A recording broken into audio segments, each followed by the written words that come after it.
వేగంగా అభివృద్ధి చెందుతోన్న కృత్రిమ మేధను ఉద్దేశించి టెస్లా అధినేత ఎలాన్ మస్క్ కీలక వ్యాఖ్యలు చేశారు.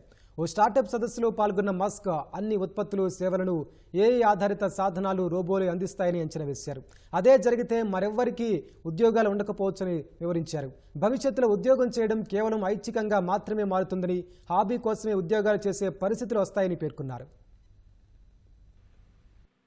కృత్రిమ మేధను ఉద్దేశించి టెస్లా అధినేత ఎలాన్ మస్క్ కీలక వ్యాఖ్యలు చేశారు. ప్యారిస్ కేంద్రంగా వివాటెక్ పేరిట నిర్వహించిన ఓ స్టార్టప్ సదస్సులో పాల్గొన్న మస్క్ భవిష్యత్తులో ఉద్యోగం చేయడం ఐచ్ఛికంగా మారుతుందని అభిప్రాయం వ్యక్తం చేశారు. అన్ని ఉత్పత్తులు, సేవలను ఏఐ ఆధారిత సాధనాలు, రోబోలే అందిస్తాయని అంచనా వేశారు. అదే జరిగితే మరెవరికీ ఉద్యోగాలుండకపోవచ్చునని వివరించారు. జాబ్ చేయాలన్న కోరిక ఉన్నవారు హాబీగా మాత్రమే ఉద్యోగం చేసుకోవాల్సిన పరిస్థితులు రావచ్చని తెలిపారు. అయితే ఆ స్థితికి చేరుకోవడానికి ప్రపంచంలో ప్రతి ఒక్కరికి అధిక ఆదాయం ఉండాల్సిన అవసరం ఉందన్నారు. కొన్నేళ్లలో ఏఐ సామర్థ్యాలు గణనీయంగా మెరుగయ్యాయని మస్క్ తెలిపారు. ఈ అధునాతన సాంకేతికతను బాధ్యతాయుతంగా ఎలా వినియోగించుకోవాలనే విషయంపై కంపెనీలు, ప్రభుత్వాలు, నియంత్రణ సంస్థలు తలలు పట్టుకుంటున్నాయని గుర్తు చేశారు.